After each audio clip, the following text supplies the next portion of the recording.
Bem-vindos ao MacMakers, o podcast de quem faz o Mackenzie. Eu sou a professora Érica de Figueiredo. Eu sou o professor Célio Mata.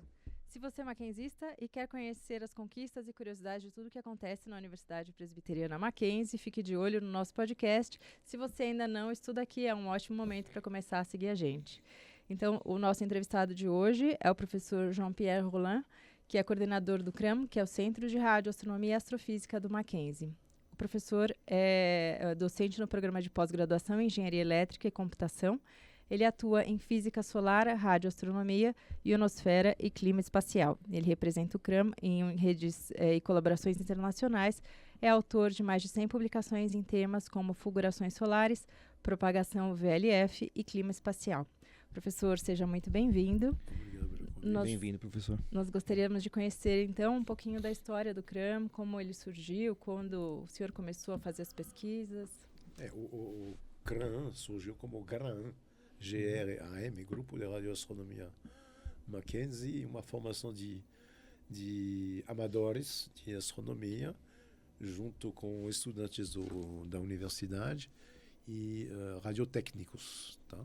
Então, todo esse mundo se juntou, entrou no Mackenzie como o GRAM, Grupo de Radioastronomia Astrofísica, Grupo de Radioastronomia Mackenzie, e só alguns anos depois virou CRAM, certo? Uhum. Então, isso foi em 1960, então há mais de 65 anos já.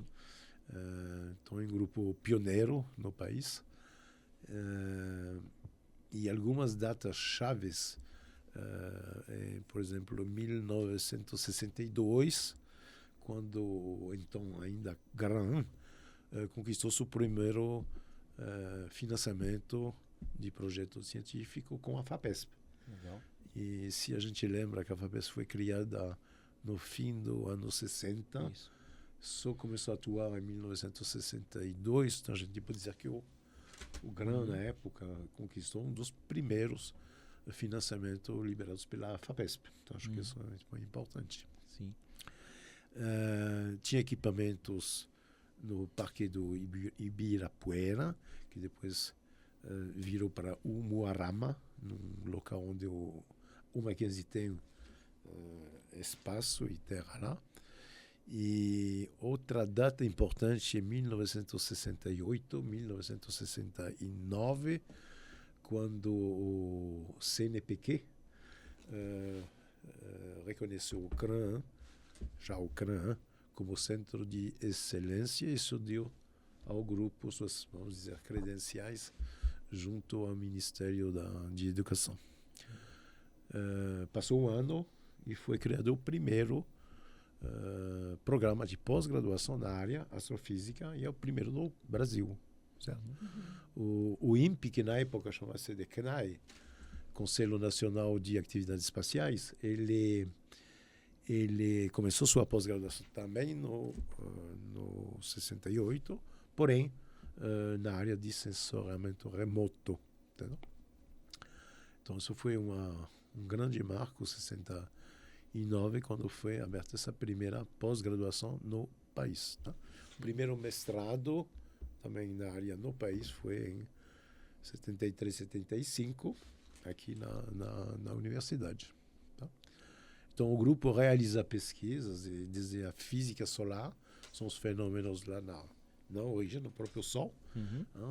É preciso saber como funciona lá na estrela, para depois se interessar aos impactos que essa atividade tem na nossa atmosfera, o que a gente chama de distúrbios do clima espacial. Isso porque o Sol tem um ciclo de atividade de 11 anos, então a cada 11 anos ele fica mais ativo, com mais surtos, mais explosões, ele ejeta muita matéria no espaço, e essa matéria, dependendo da direção de ejeção, pode atingir a nossa atmosfera e produzir estragos, emissões, equipamento a bordo de satélites, mas também até na superfície do solo em terra. Tá? E esses 11 anos vai fazer quando será essa próxima data que vai formar 11? A gente estamos acabamos de passar no máximo. Alors, o que é interessante é que os ciclos, à medida que eles avançam, esses últimos, a amplitude desses ciclos também diminui. Tá. Então, isso indica que tem um super ciclo acima desse ciclo de 11 anos que modula essa atividade em escalas de tempo maiores, de tipo quase 100 anos. Entendi. E o que afeta, assim, professor, aqui na Terra, assim? Onda de celular, além do satélite que a gente Isso. tá pegando? Então, quando há um surto solar, há um excesso de emissão quase em todo o espectro eletromagnético, mas sobretudo em raio-x. Então, isso aquece a atmosfera, isso aumenta o atrito que sofrem os satélites. Então, você tem mais dificuldade para monitorar a trajetória do seu satélite. E já houve satélites perdidos por causa disso. Nossa. Além dessa emissão que modifica as propriedades físicas da atmosfera, tem as partículas.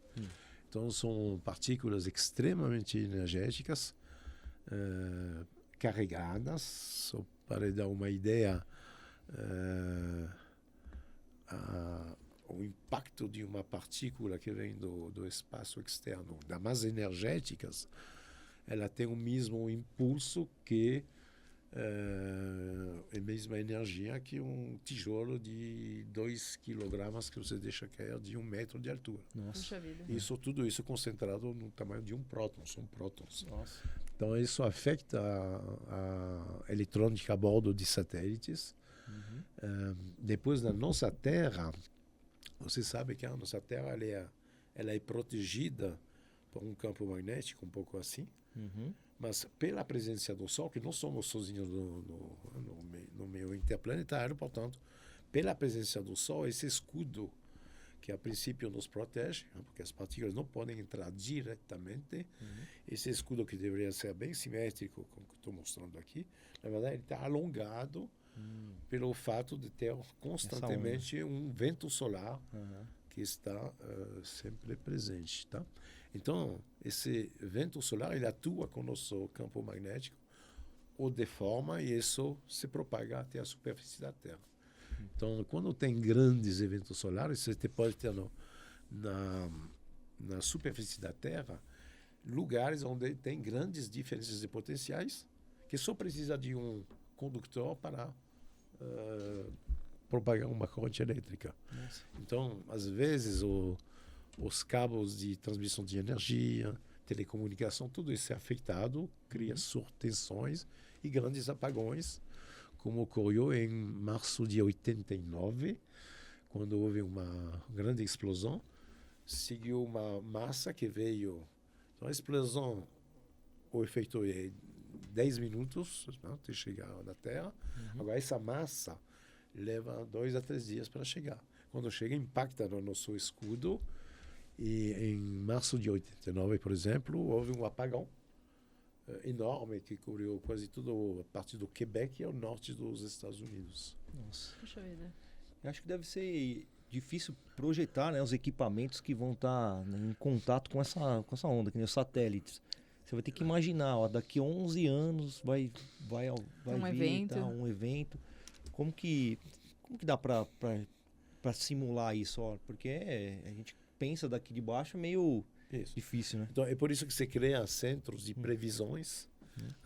Então, tem centros de previsões nacionais, regionais. Aqui no Brasil existe o EMBRES, que é o Monitoramento Brasileiro do Clima Espacial, que é localizado no INPE, em São José dos Campos, e que justamente a ideia é de ter todos esses parâmetros em tempo real para poder prever o que acontece no futuro. Tá? Puxa, que interessante, professor. E como são as parcerias que o senhor tem dentro do CRAM? Nós soubemos que vocês têm parceria com a NASA também. O senhor quer contar um pouquinho sobre essas parcerias? Sim. Então, primeiro, é importante, não existe pesquisa, vamos dizer, a pesquisa é geralmente multidisciplinar e, portanto, precisa de colaborações internacionais. Tá? Então, temos parceria com a NASA já há mais de 30 anos, temos parcerias com muitos grupos na Europa, na França, na Escócia, em Portugal, na Rússia e, obviamente, nos Estados Unidos também muitas parcerias e locais dentro da América do Sul. Especificamente com a NASA, é uma colaboração de quase 30 anos e, com isso, temos uma antena que é similar à antena que está em Atibaia, no Radio Observatório Pierre Kaufmann. Lá no Nordeste chama-se de ROEN, Rádio Observatório Espacial do Nordeste. Então lá é também uma colaboração com o INPE. E lá temos uma antena de 14 metros, que é parte de uma rede mundial. Tá? Aí o princípio é simples. A precisão da sua antena geralmente depende do diâmetro do prato, ou da própria antena. E uma continha rápida mostra que se você quer ter detalhes mesmo no céu, você vai precisar de antenas de quilômetros de diâmetro. Isso não existe. A maior antena tem 500 metros de diâmetro, é chinesa e ela é simplesmente ajustada entre várias montanhas, nem se mexe. Portanto, utilizar-se o princípio da interferometria, como a gente aprendeu na óptica na pequena escola, você tem o mesmo resultado ao colocar duas pequenas antenas separadas de 3 km, vamos dizer assim. Isso é equivalente a uma antena de 3 km de diâmetro. Interessante. Então, por isso se faz redes de radiotelescópios. E a antena de Fortaleza é parte de uma dessa rede. E o objetivo não é astrofísica, mas é o problema inverso para obter precisão na superfície da Terra. Isso chama de geodésia. Tá? Então a gente tem com essa rede precisões milimétricas sobre pontos fixos da Terra. E isso implica assuntos no nosso dia a dia. Você pode estudar sismologia, se você segue 2 pontos a distância entre eles, por exemplo, nos anos 60, no século passado, é assim que se demonstrou que os continentes estão se afastando. Isso porque tinha uma antena na Europa, uma antena nos Estados Unidos, e monitorou-se a distância precisa entre elas e elas se afastavam. Tá? Então temos dados espetaculares. Eu tive um estudante 2 anos atrás se formou estudando a rotação da Terra. Não é exatamente 24 horas. Isso varia pouco, mas varia. Mas se você não corrige isso, você um dia vai somando todas essas pequenas diferenças. Um dia você aponta seu satélite achando que está aqui, não está aqui, ele está aqui. Pouquinho. Isso. Então a Terra, nos últimos anos, se vê muito bem, a rotação dela acelera, reduz e assim por adiante. Então é algo extremamente importante para telecomunicações, para monitoramento da trajetória dos satélites, mas também você tem uma precisão não só no eixo X e Y, mas também em Z, em altura. Então a gente tem, por exemplo, medidas espetaculares lá de alguns pontos específicos em Fortaleza, onde se monitora durante um ano a altura desse ponto. Você vê variações extremamente pequenas de 1 milímetro. Olha. Então, se você tem, por exemplo, esses pontos específicos nas margens de um rio, só estudando a altitude desse ponto, você sabe se o rio está cheio de água ou se está faltando água. Você pode monitorar enchentes e assim por diante. Que bacana, professor. Tem uma curiosidade, sim, porque a gente sempre usa o GPS, o dia todo usando o GPS, pra cá, pra lá. E todo mundo fala que o GPS é via satélite. Satélite. Mas essas antenas não auxiliam nessa localização? Trabalham em conjunto com o GPS? Ou desculpa, com o satélite? Ou o satélite passa informações para as antenas? Ou é o inverso? Sim, trabalhar em conjunto. Você precisa de sincronização. O satélite chama de espacial, porque depende de uma constelação que está no espaço. Tá? Mas nem sempre é assim. Aliás, graças à tua pergunta, me faz lembrar que tem outro projeto aqui no Mackenzie, do grupo, que inclusive tem patentes, que chama Geolocal, agora chama-se GeoMac, que é um sistema nacional de geoposicionamento, como é o GPS. E estamos nesse momento justamente em comunicação com o Ministério da Defesa, que vocês escutaram, né? Os problemas lá de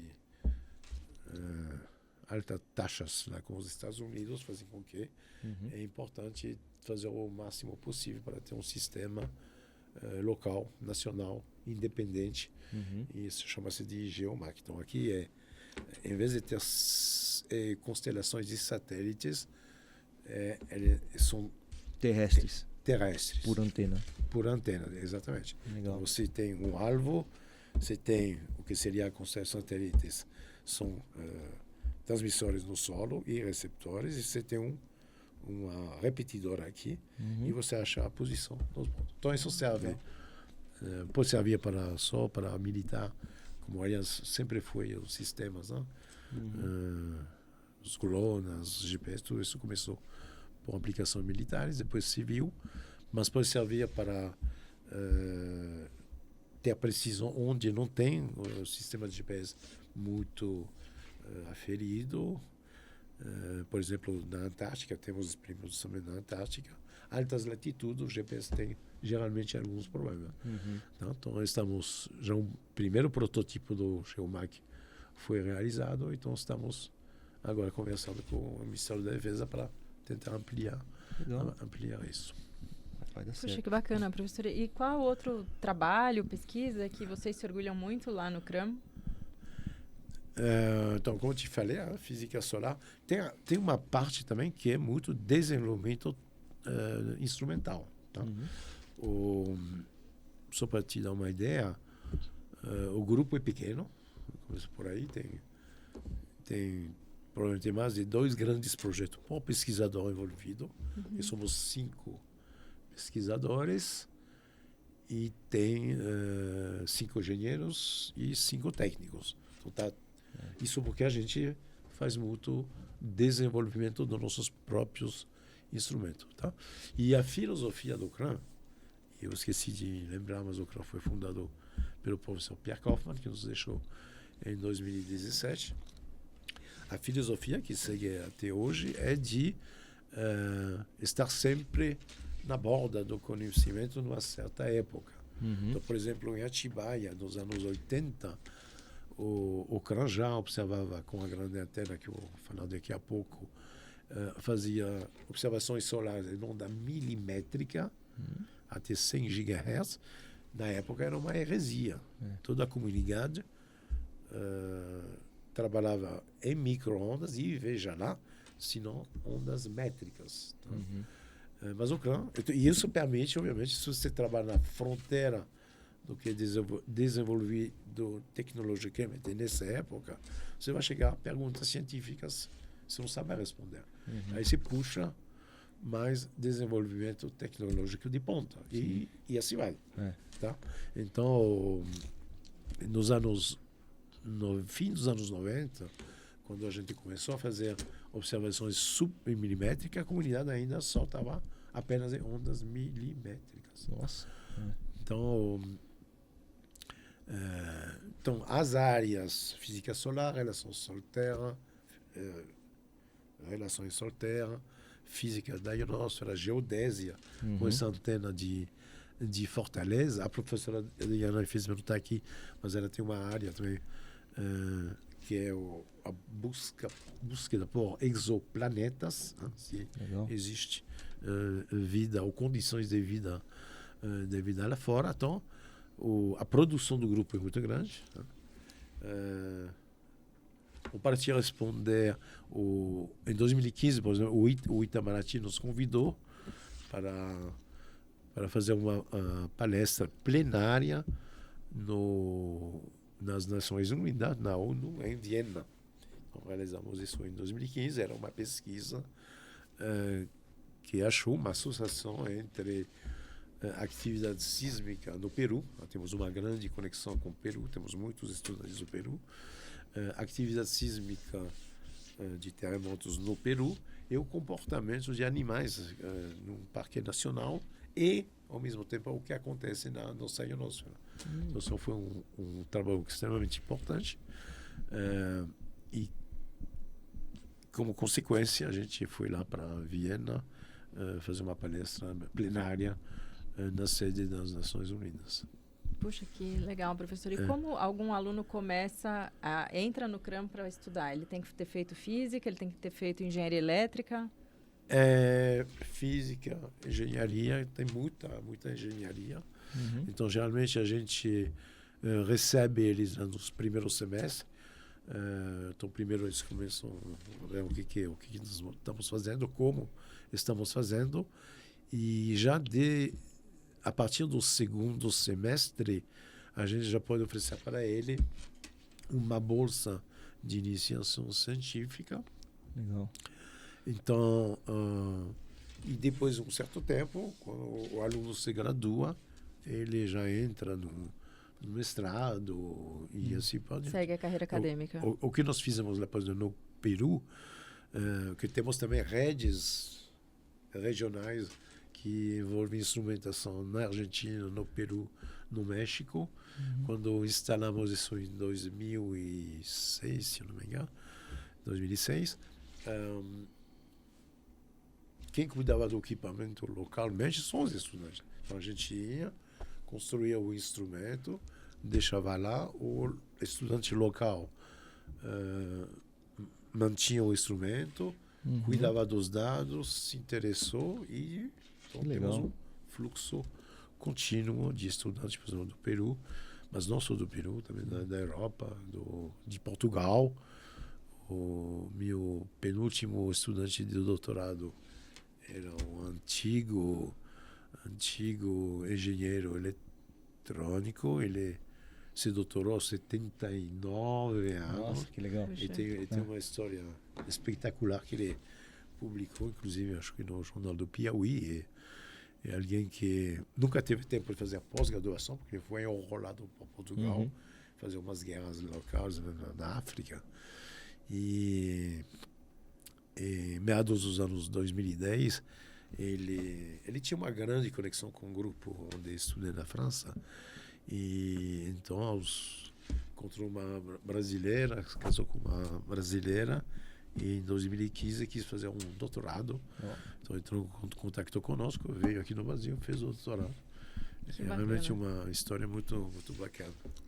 Poxa, professor, assim, muitos anos de parceria, de estudos, já estão pensando em sair da Terra, pegar um foguete, certo? Tem essa parceria já, tem esse pensamento?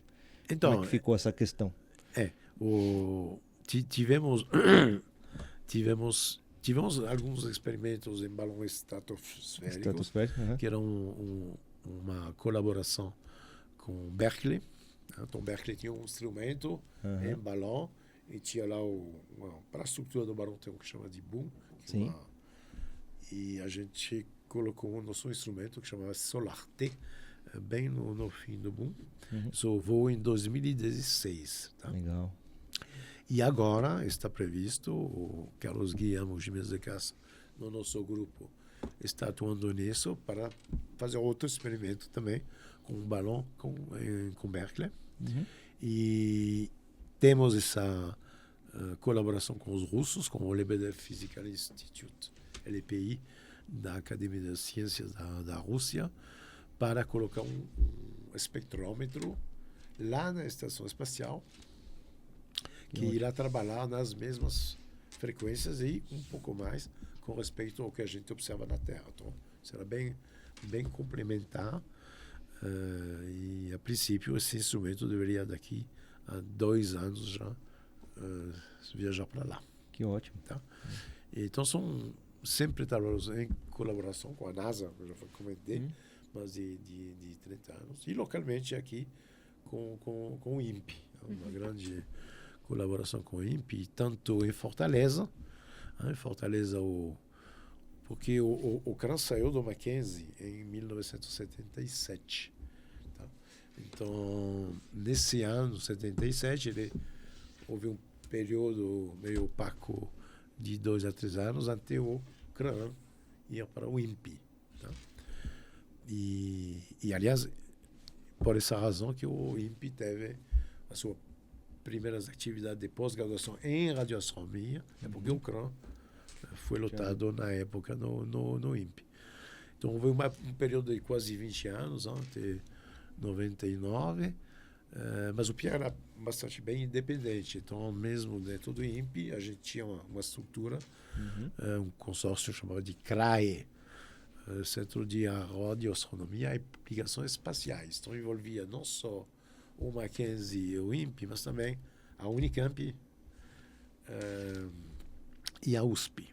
Tá? Porque a gente tinha colaboração com a Politécnica da USP e também na Unicamp. Então, tanto que quando cheguei no Brasil, chegamos no Brasil com e Adriano um pouco mais tarde, fomos lotados lá na Unicamp, em Campinas, no NUCAT, Núcleo de Aplicações de Tecnologias Espaciais, até 99. Só 99 voltamos aqui, já com o nome novamente de CRAN. Então, essa é a terceira fase da história do CRAN. E o Rádio Observatório, que agora chamava-se de Rádio Observatório de Itapetinga, ROI, agora chama-se de ROPK, Rádio Observatório Pierre Kaufmann, em homenagem ao professor Pierre Kaufmann. Esse é em Atibaia. E esse em Atibaia, a menos de 1 hora de aqui. É um rádio observatório que foi construído entre 70 e 72, 1970. Foi inaugurado em 73. Então, tínhamos uns 50 anos faz pouco. E ele foi reinaugurado em 2019, que a antena tinha ficado parada por alguns anos, porque lá quando o CRAN entrou no INPE, em 80, obviamente todo o material foi para o INPE. Então, a área que é do Mackenzie, lembro que em 1968 o senhor Valdemar Clemente, que era do Conselho Deliberativo do Instituto, doou essa área de mais ou menos 3 hectares ao CRAN e, portanto, ao Mackenzie, e lá foi construído o radiotelescópio. Em 80, quando integrou o Instituto Nacional de Pesquisas Espaciais, foi doado o terreno em comodato para o INPE, então ele tem que cuidar das operações de lá. E, como você sabe, instituições federais geralmente não tem muitos recursos. Então, o número de engenheiros envolvidos do INPE caiu, realmente caiu para baixo. Em 2017 ou 2018, o então diretor do INPE, que era o Ricardo Galvão, físico. Ricardo Galvão veio aqui e juntamos com o reitor da época, o professor Benedito, para saber como a gente... Mas o INPE não tinha recursos para... Então, o Mackenzie contratou um engenheiro e 2 técnicos para Atibaia. Então, caminhando. Tá avançando. Legal. Puxa, muito Parabéns. bacana. E sua programação sobre Fortaleza, estaremos agora em 31 de outubro inaugurando as novas instalações. Eu falei de uma antena na rede mundial de interferometria, mas os dados são tão bons. A NASA faz relatórios, elogios sobre o time técnico do Mackenzie lá em Fortaleza, que colocaram outra antena. Então, estamos inaugurando a nova antena agora em 31 de outubro. Então, a ideia é que essa nova antena funcione junto com a outra durante 1 ano para ver que está tudo ok e a gente desliga para outras atividades a antiga e a nova segue rodando. Legal. Nossa, professor, muito obrigado pela apresentação, muito obrigado pela sua visita. Ficamos extremamente honrados, porque nós não tínhamos ideia do que acontece, né, Sim, é importante. nessa parte do Mackenzie, então nós ficamos muito honrados com a sua visita. Nós gostaríamos de oferecer o nosso bottom de MacMaker. O senhor é um MacMaker, então gostaríamos de oferecer para o senhor. Muito obrigado pela sua participação. Muito obrigado, estou muito feliz de ter participado. É uma atividade que vocês fazem muito importante. Eu acho que é importante dentro da universidade que o pessoal saiba o que o Ucrânia está fazendo sem e das dúvida. possibilidades para os estudantes. Sim. Muitíssimo obrigada. Muito obrigado a você. Parabéns pelos trabalhos, professor. Parabéns pelas pesquisas. É um trabalho muito difícil, a gente sabe, muito especializado, né? Muito técnico. Então, trabalhos assim são complicados. Tem que ter muito destaque, do Mackenzie, né? A gente tem que mostrar o trabalho de vocês, porque é algo único aqui dentro, né? No Brasil, de uma maneira geral. Então, é algo que torna a nossa universidade ainda mais especial, não é? Sim. Então, sem dúvida nenhuma. E agora, conseguindo a gente colocar... que a gente acaba colocando na internet, aí os estudantes que usam esse tipo de comunicação hoje começam a se envolver mais, né? Começa a se espalhar, a gente espera isso, conseguir trazer todo mundo para entender o trabalho. Divulgar o trabalho. Como mencionei, a gente somos poucos pesquisadores. Repito, temos 2 grandes projetos por pesquisador. Então, realmente, a gente precisa ter estudante lá para dar apoio, se formar. Continuidade, né? Isso, exatamente.